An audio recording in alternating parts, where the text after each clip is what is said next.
हर रोज एक ही बात रिपीट करनी पड़ती है मुझे। मैंने इस घर में जहां जो चीजें जैसी रखी है वो वही वैसे ही रहना चाहिए। और देख रहे हो मुझे यहां से दिखाई दे रहा है, दिख रहा है काउंटर पे कितना धूल है। ये कब साफ करोगे इसे? जाओ कपड़ा लाओ, लाकर साफ करो। अरे जाने भी दो शारदा, अरे सब लोग तुम्हारी तरह सलीके से काम थोड़ी कर सकते। कुछ लोग अनाड़ी भी होते हैं और कुछ लोग तो यहाँ वहां गिरते पड़ते भी रहते हैं। होते होंगे ऐसे लोग, लेकिन ऐसे लोगों की मेरे घर में कोई जगह नहीं है।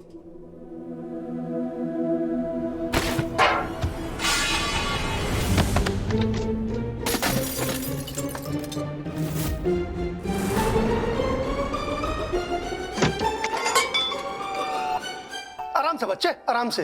हाँ? मर गई। हाँ? कौन हो तुम?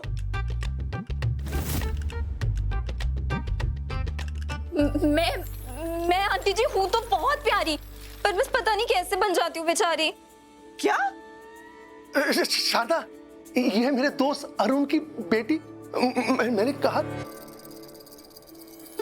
अंकल मेरा ना इंट्रोडक्शन थोड़ी देर में।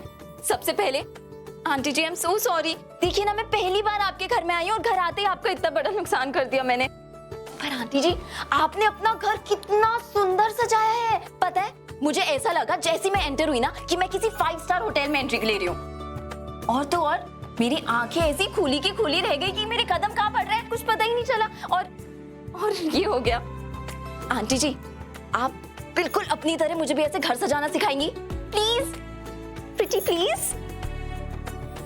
ठीक है, बताया था तुम्हारे अंकल जी ने तुम्हारे कोर्स के बारे में। कब तक चलेगा तुम्हारा ये कोर्स और हमारे घर में कब तक रहने का इरादा है तुम्हारा? पूछना पड़ता है। मैं उसी हिसाब से इसके रहने की तैयारी करूंगी ना अपने घर में। हाँ हाँ आंटी जी आप ना बिल्कुल चिंता मत कीजिए, मुझे ज्यादा जगह चाहिए भी नहीं। घर में ना एक छोटे से कोने में मैं एडजस्ट कर लूंगी, लेकिन हाँ आपके दिल में ना मुझे बड़ी सी जगह चाहिए। अब इसमें मैं कॉम्प्रोमाइज नहीं करूंगी। सॉरी आपने कोर्स के बारे में पूछा था ना, मेरा 1 साल का कोर्स है। 1 साल का कोर्स है तुम्हारा? मतलब तुम ये, अरे मैंने कहा था ना पूछ लेना ठीक रहता है। उस हिसाब से रहने की तैयारी करूंगी ना। सारी कीमती चीजें इसके सामने से हटानी पड़ेंगी क्योंकि ये जिस तरह से गिरती पड़ती रहती है। सॉरी बेटा, तुम्हारा हाल देखकर ऐसा लगता नहीं है कि अगर हमारा कुछ नुकसान हो जाए तो तुम उसकी भरपाई कर पाओगी। अंकल जी आपने जैसा बताया था कि आंटी जी कैसी हैं, वैसी तो वो बिल्कुल भी नहीं है। हाँ? मैं आपको छू सकती हूँ आंटी जी? आप तो सुपर फ्रैंक है। मतलब इतनी प्यारी है कि मैं क्या ही बताऊं।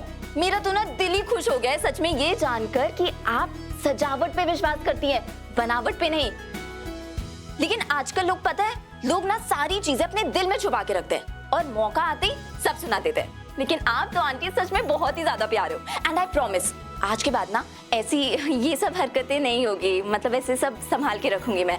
बट अगर गलती से भी कुछ गलती हो जाए ना तो फिर मैं कान पकड़ के ऐसे उठक बैठक करके ना आपसे माफी मांग लूंगी। तो आप छोटा समझ के मुझे माफ कर देंगी ना? आंटी जी आपकी स्माइल कितनी क्यूट है आंटी जी। बस बस बहुत हुआ, इतनी मीठी बातें मत करो, कहीं तुम्हारी मीठी मीठी बातें सुनकर मुझे डायबिटीज ना हो जाए। आओ बेटा, मैं तुम्हें घर के बाकी लोगों से मिलवाता हूँ। हाँ? जी अंकल जी। अरे पूनम, दिव्या, बेटा बाहर आओ। पूनम भाभी क्या बात है, मतलब दुनिया की नंबर 1 वाइफ साक्षात मेरे सामने खड़ी है। पूनम भाभी मुझे ना आपसे घर गृहस्थी के बारे में बहुत कुछ सीखना है। प्रतीक भैया नमस्ते। आप दिव्या भाभी है ना, प्रतीक भैया की वाइफ? हाँ, माँ ने बताया था कि आप मिस मुरीना रह चुकी हैं। मुझे आशीर्वाद दो ताकि मैं भी ये सब कर सकूं। 1 मिनट, प्रतीक की वाइफ ना मैं हूं, ये नहीं। आप? पर मैंने तो फैमिली फोटोज में इनकी फोटो देखी है।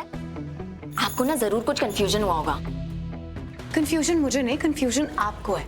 और देख क्या रही हो, पैर छुओ मेरे, भाभी हूं मैं तुम्हारी। अच्छा फिर से गलती हो गई कीर्ति। इसका तो दिमाग ही खराब है, इसकी बात बिल्कुल सुनने की जरूरत नहीं। प्रतीक की वाइफ मैं ही हूँ, तुमने सही समझा? जी नहीं, प्रतीक की वाइफ मैं हूँ। तुम सिर्फ इलीगल हो, वाइफ मैं ही हूँ। प्रतीक की वाइफ मैं हूँ। अरे बंद करो तुम दोनों अपना ये तमाशा। बेटा, इन दोनों का रिश्ता थोड़ा उलझा हुआ है, तुम बीच में मत पड़ो। आंटी जी, अब आपने कह दिया ना, मैं समझ गई।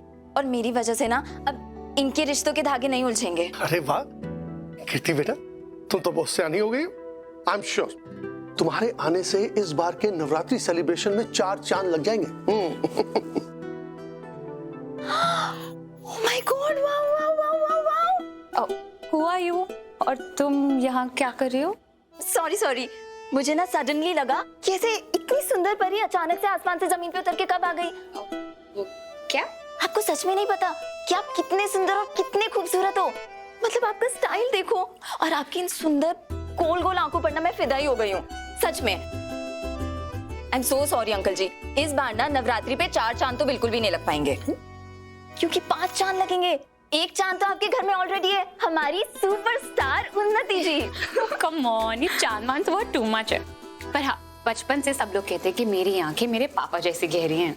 हाय, मैं हूँ कीर्ति, आपके फूफा जी के दोस्त की बेटी, ग्वालियर पढ़ने आई हूँ। Welcome to Gwalior. Thank you. तुम्हारी बातों से तो ऐसा लगता है कि तुम मुझे बहुत अच्छे से जानती हो। जानती तो हूँ। क्या बकवास कर रहे हो? ऐसे कैसी बेल मिल गई? किसने करवाई बेल? राघव, तू इतना आग बबूला क्यों हो रहा है? बुआ जी, रीत को बेल मिल गई है।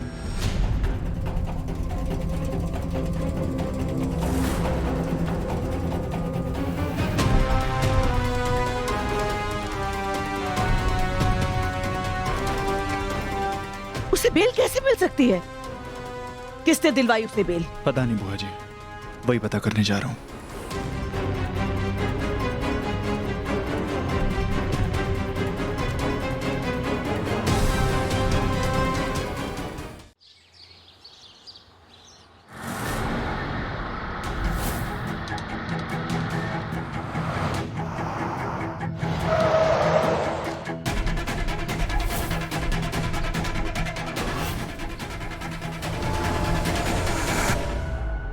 ए, दिमाग खराब हो गया क्या?